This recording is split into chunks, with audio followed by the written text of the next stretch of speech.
Nicky Devlin, Ayr United club captain, and you're watching Quill 18. Ahoo! Excellent. Thank you so much. No problem. I appreciate it. Hey folks, Quill18 here, and welcome to another episode of Let's Play Football Manager 2017.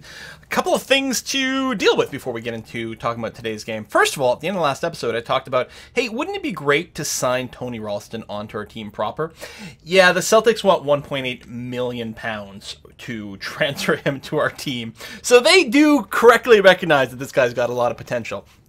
So that's not going to happen. On the other hand, I was able to extend his loan until the end of the next season. So we've got him for at least for a third season here over at Ayr United, which I think is going to be good. I mean, in a sense, we're sort of getting him while he's still very much developing a lot of his skills. But on the other hand, just the raw physicality of this guy is going to be pretty powerful in this league. And he's developing quite a few of these skills. So I think he will continue to be... honestly, a key player for the team. But yeah, he is, yeah, he's a little bit stronger than our team might justify. And he's still a little cranky that we did refuse that loan termination, but that was when we were doing badly. And here's an interesting thing. As it turns out, we have just been told we are on a 10-game unbeaten streak. And you're going to say, okay, well now this really doesn't make any sense.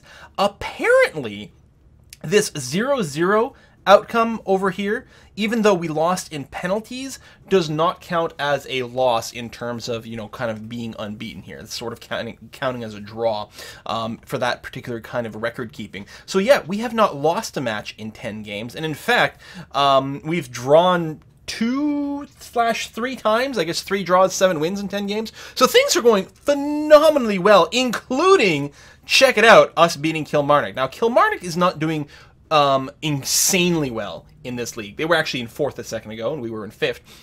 I think we were tied on points.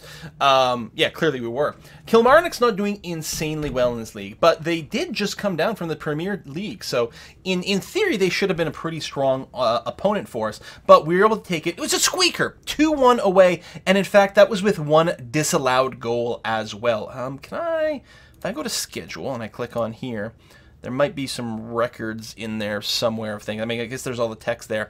But yeah, at some point there was a disallowed goal late. We were leading 2-1. They scored, but it turns out they were offside. So we just got away out of this with a 2-1 win. I would have been fine with the draw probably, but the win is fantastic. And does make up for the fact that we did that very disappointing draw. Where was it? I guess it was against Queen of the South over here. I was very disappointed by that draw. So today we're going to be facing St. Mirren. Was there one more thing I was going to look into? Oh, Paul Kearney is injured. He technically could play this match, although it's being recommended that he doesn't. So what I'm going to do is I'm going to bring in another midfielder of some kind. Maybe Jamie Adams. I'm still pretty rough.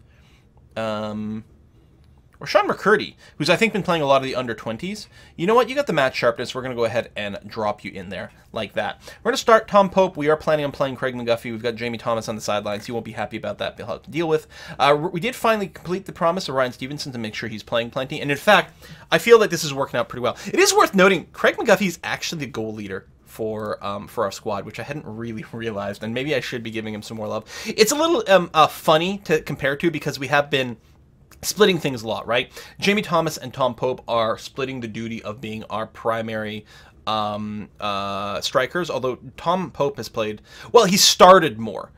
He's made an appearance in a total of 14 matches. Jamie Thomas has made an appearance in a total of 12 matches. They're splitting their goals 5 and 5. Craig McGuffey's made 14 appearances and 7 goals. So, I mean, by percentage, they're not actually that far off from each other. And then you've got Vincent LeBaron coming in with 5 goals over there. Gary Fraser here, who's clearly working out pretty well for us. He's got 3 goals from the midfield. So his, like, insane, I take shots from a mile away. He scored in the last match, by the way. Is really paying off. It really works. I mean, McGott's got 2 goals. Ryan Stevenson has got a couple. He's expected, of course. We're hoping to pick up a couple. He actually had a pretty bad run for a while there. I don't think, you know, everything was working out too well, but we're getting there. Anyway, we're playing at home. We are going to be playing with standard mentality over here rather than control because we are fighting, you know, St. Mirren, a bit more of a tricksy opponent, a little bit more doing better than us so far in this season, although we've certainly caught up in score there. But despite playing at home, we're going to go, rather than play control, we're going to play standard, especially since we actually have more familiarity. You can see the tactical familiarity change quite a bit, so our players are a lot more comfortable in control, or in standard, so I think we're going to have more luck. I'll still try to warm up the control. I'm gonna switch to it between matches so that we can do some tactical workout with the control mentality. But we're gonna go ahead and just play in standard today. I think it's gonna be okay. Gary Fraser, it's worth noting, is still like lacking.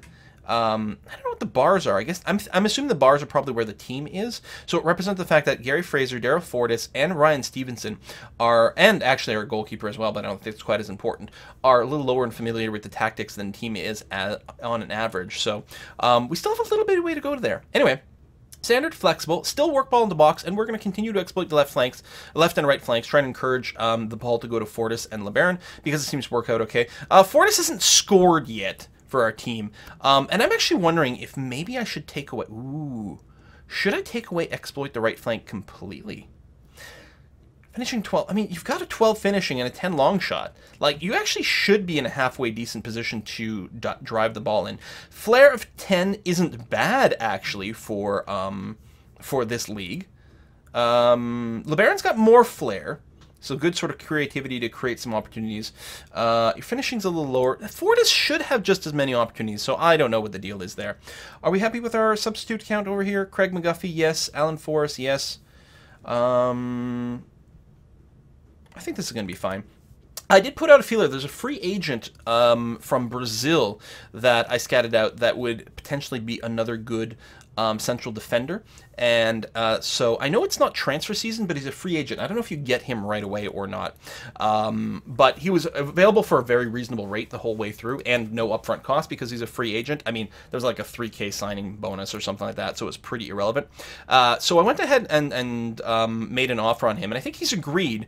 So we'll see when he joins the team. It'll be good to have an extra person to do some substitutes in the central defender role. And in fact, I think he might be slightly higher rated than both our current central defenders, which of course we picked up last year when we had a little bit less reputation and a little bit less money as well. 4 players out injured. I think for the other side, because Paul Kearney doesn't count as actually being out injured on our team, but we're gonna sit him regardless. We're going to submit this team over here. I'm very happy with that. I need to make sure to unmute the game so that when we get to the action, we can hear some crowds cheering. It's going to be a tight... I've got my volume control is actually hiding the text on my screen, so I can't read it. It'll be a tight game, but I think St. Mirren will lose this one. Aaron a high. That's true. We are. And home advantage should be enough to get victory. That's true. Our morale is really high, too. That's got to help. That's got to help. Air United have only conceded 17 goals in the 19 games as the central defenders played in. Oh, so my God. I thought 17 and 19 still seems relatively high. I mean, that's almost a goal conceded every single match, so I don't know. Let's see what we can do next. Obviously, they're going to be playing a 4-4-2 because everyone seems to do. If I just say that, you should just tackle hard all the people. No, we're just going to instruct the strikers to be closed down a little bit more aggressively, and I'm going to be okay with that. Good form, morale is high. Keep it simple and encourage them to keep going. Yeah, I mean, I'm going to be passionate about it. No one express yourself. Fully expect you to keep our run going and win this match. Could be better. Morale is mostly okay, so I'm going to mess with people. I'm going to talk to Tony specifically, though. I'm going to be like, listen, I want to see good performance from you today in an assertive fashion. Nothing. Oh, well. All right, here we go. We are in the black and white striped shirts, starting with possession. LeBaron sends it over to Pope, but it does get interrupted on the way. But the Strawberry, Fraser, gets it back, sends it back to LeBaron, who does have to get it away pretty quick. Does pass it to Pope, but who gets hemmed in pretty quickly. We're going to go wide. Fortis does get interrupted there again. Andy Geegan gets in there with the steal, gets to Fortis, centers it to Fraser. He doesn't really have someone to pass to who's wide open, although Stevenson does a great pass to LeBaron, who's drawing a lot of players out of position here. I was going to say, Fortis has got a little bit of breathing space to get the ball to him. Centers it to LeBaron, back to Fortis, back to LeBaron, and then it gets taken away there. We definitely got closed down there a bit. I expect these guys are maybe playing a little bit more defensively, and they probably have their closed down stat set quite high. And I wonder if we can take advantage of that by spreading out a little bit more, running around a little bit more. I don't know, playing a little bit wider maybe. I'm not sure. Andy Geegan with another yellow card. But again, that's to be expected. He's as ball-winning midfielder, he's got the implicit directive to tackle harder, so he is going to draw a few more of those. That's just part of the game, and we're okay with that. As long as his tackling skill is good, he's not going to draw quite as many fouls and yellows. Oh, nice shot from Fraser, and it goes in!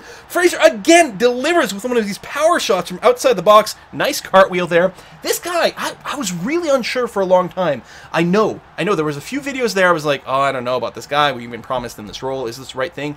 Freaking right, it's the right thing. Box-to-box midfielder. This guy's got the flexibility to roam where he wants, the power to deliver a shot from range. Daryl Fortis took an injury. This is not good. Luckily, he can be subbed out for Alan Forrest. Now, he might recover from this knock. We're going to let him play till the half and see what happens. Bruised rib. Bruised rib. It looks like he's bouncing back a little bit, actually. His conditions jumped up. Because it had dropped, it was like 60-something. It's got back up to 67. So, or 77. So it's got a knock, but it's not one that's going to stop him too soon. Certainly we're going to sub him out, but we don't have to rush it right away. Great for half. I'm really happy about this, you know. Still room for improvement? Sure. I mean, you know, we're not going to say that there isn't. Listen, Tony, why are you feeling so crappy? Because we didn't trade you away? I mean, come on, man. You've got this. You got this, man. You weren't that bad, but you can still improve. It looked happy. Okay, still says okay morale. Like, come on, man. He's probably pissed because we extended his contract. He wanted to get out of the loan contract, and we've extended it. But, listen, we're going to do well. Lammy sends it back to the goalkeeper. We're up to 80% on Daryl Fortis there, so his rib injury's definitely not too bad. He might have to chill out a little bit between matches, but he's going to be able to keep playing at least for a little while longer here. His knock is definitely not a big problem. Nice interception there by Crane. Almost gets to the Pope. Crane get back in there, get some nice foot control on it, looks for someone to pass to. We've got a lot of people in the midfield available. Stevenson over to Fraser, over to Pope.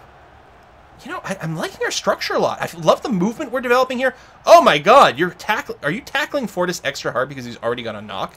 Where's the referee on that? Come on, that's some dirty play. And we got the ball back. Pope's got a lot of targets between him and the net. Gets it over to Fraser, who's able to send it back to Stevenson. Almost some opportunities there to move the ball forward, but we decided to throw it back instead. Back to Stevenson. Over to Fraser, who's got a big opening for a power shot. It looked like it was on his off foot, and he didn't really, you know, sort of a first touch situation where the ball didn't settle all the way for him to have the control to deliver it on point. But did open up a corner there. I thought we were getting another goal, though. I got to be honest. I really thought that one was going to go in. Good opportunity, but I think it was just a slight lack of foot control, unfortunately. What are we at? 55 minutes in. We've actually got pretty good setup over here. I do want to try to get Craig McGuffey in here because he's awesome, and we wanted to keep developing. And he seems like Craig McGuffey. We're almost playing him like what is it? I don't really follow baseball too much, but you got those finishers in baseball, right? Who are just there to do an inning, maybe an inning and a half. And I feel like that's what's going on with him. He actually doesn't have that much stamina. There we go. We're about 20 minutes off. If we take a look at Craig McGuffey, he doesn't have a lot of stamina. It's one of the things we're going to try to work on for now. So that's really what he's setting up to. Good pace, great acceleration. He's got a lot of power. He just can't keep it up too long. But that's kind of okay. Let's go ahead and sub Mr. Pope out for Craig McGuffey here. I don't suppose, and we're going to play you...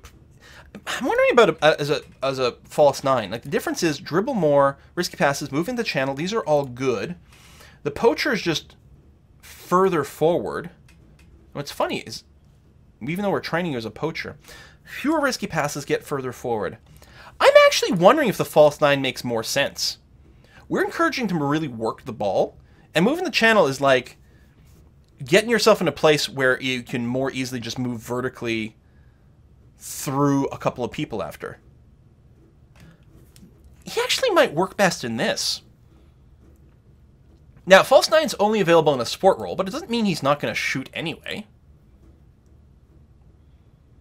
We could encourage him to shoot more, but I mean, I think he's going to shoot plenty.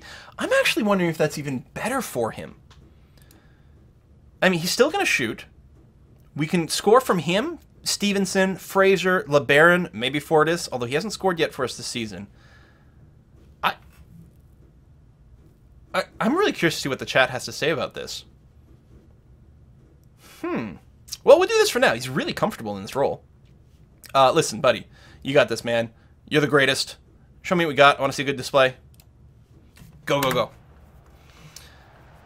Pendero's like, dude, I have a bruised rib. How come you haven't subbed me yet? Like, it's fine. Oh, Magat with a yellow card. But yeah, we'll probably do another sub in a minute or two, actually. And probably bring you out. Especially, you know what? Maybe sooner rather than later, because I still want... There's still some possibility for Alan Forrest to develop. He's still young. He doesn't have quite as high of a potential listed in the game here. But yeah, we'll do that. So the next whistle, we'll sub you out as well. We don't know when that will be, but we'll do that. Get out the injured person, get a fresh pair of legs up front. 2 fresh pairs of legs up front. Maybe, you know, maybe we should, still in standard mentality. Oh my god, Craig McGuffey's been on for about 1.5 milliseconds and decides that, you know what, I can score, this is enough for me. Just gets it in there. What? Should I just be starting him all the freaking time? Jeebus. Oh, well, I guess it's too late to do another sub. No one's even gonna, like, get warmed up. And then we would just have to pay an appearance fee. Craig McGuffey's not quite as tall as some of the other strikers, though, so he's not going to win as many of those headers. Both Tom Pope and, what's his name? Thomas. I don't remember what his first name is right now. They're both really tall. They're going to win a lot more of those headers. Nice dodge. My God, Caleb Crane with a beautiful run to the back. They're set. That's, I think, the wing back is really encouraged to go a little bit further like that for the cross. Fortunately, he didn't have anyone to cross to. And the whistle's going to blow any second now. There it is. Full time, 2-0. A beautiful display at home. That's got to please the fans a lot. I mean, that beautiful. I love it. That was a good win for us. Thank you very much, team. Morale is through the roof, of course, because we've just been winning. Ooh. We have a game in 3 days against the Hibs? So Daryl Fortis was injured. Yeah, well, we'll leave it to the physio. That's fine. Frazier catches eye as Air wins. He just keeps on delivering. Goal and an assist this time, too. 85% pass rate is pretty good. That's great. Now, I'm worried. In 3 days, we've got to face the Hibs, the #1 team in the league. It is going to be an away game. I mean, we're going to have to go into it assuming that things are going to go badly, right? Now, I can replace Fortis here with Alan Forrest. That's fine. And we may or may not want to leave him in the sub thing. It'll depend on what kind of injury gets set up for him. Probably we don't even want to dress him. We'll probably want to put someone else back in here. I don't know who that is. Anyway, we could run this. I think that what we'd do is we'd run defensive. Away against such a strong team, I think we would run 100% defensive mentality from the start, just trying to grind out a 0-0. I think that would be considered to be a pretty big success. The question is, do we keep going with this structure? Or do we do... Is this more or less defensive? I mean, we got slightly fewer people up front. Because we did lose one of our wingers, right? We've lost one of our wingers. And Forrest is actually quite happy playing in the attacking midfielder role. So, let's say we ran something a little bit more like this. Paul Kearney's still injured. Well, he may or may not still be injured. You know, what if we did something like this? We could even run Forrest as like a shadow striker, which would be interesting. He's not super comfortable in it. I mean, I don't think this is the path to victory, but it is something kind of interesting to consider. Obviously, it would mean sitting Vincent LeBaron, who is really, really, really good. Really, really, really good.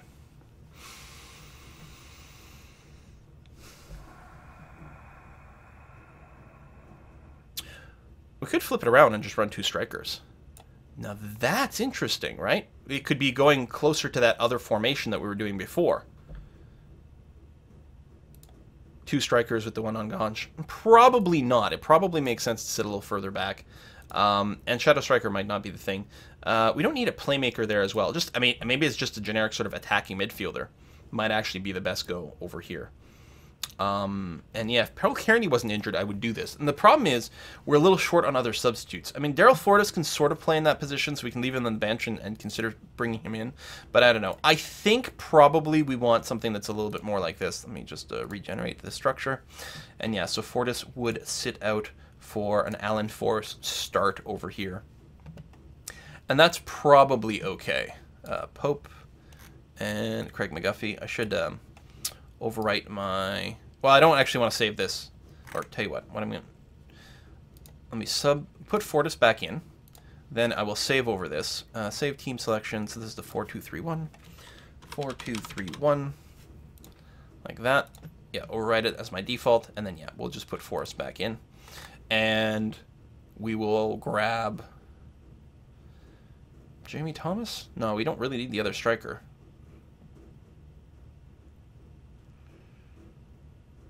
Maybe just Sean McCurdy in here instead of Daryl Fortis, so we've got a few more sub options for the middle. Because what I could see, now I don't think I want to start that way, but what I could definitely see, and I've done this before, is at some point in the game when I want to go more defensive, is I take our attacking midfielder and I just pull him back. So when it's time to do a substitute, I can sub out Stevenson for someone who's just a good midfielder and pull this role back. It gets a little bit awkward because it's a 4-3-2-1 like wide. That's a little bit awkward, I think, because there might not be enough in the middle. Although, these midfielders will still go in and complete those gaps. So I think that's actually going to be just fine. So something like this, again, defensive mentality, still exploit the flanks, work the ball into the box, and then just see if we can grind out a 0-0 against the Hibs, and I would be okay. Of course, that is going to be an away game, so it's not going to be televised. So next one you will see will be us against Morton at home. Where's Morton in all this? Pretty, like, mid-table, you know, still challenge. We're in second place overall, just ahead of St. Mirren on goal diff, which is really nice. I mean, the Hibs, I mean, it's not mathematically impossible to catch them at this point, but it would certainly be a challenge. We would have to, the Hibs would have to start losing some games. It's not enough for us to just win. They would have to start losing or drawing a lot. And so far, they haven't really demonstrated that that's something that they're planning on doing this season. Just 1 draw, 1 loss in 12 games. That is sick. I mean, we are on a sick run ourselves. This is our 11th non-loss in a row.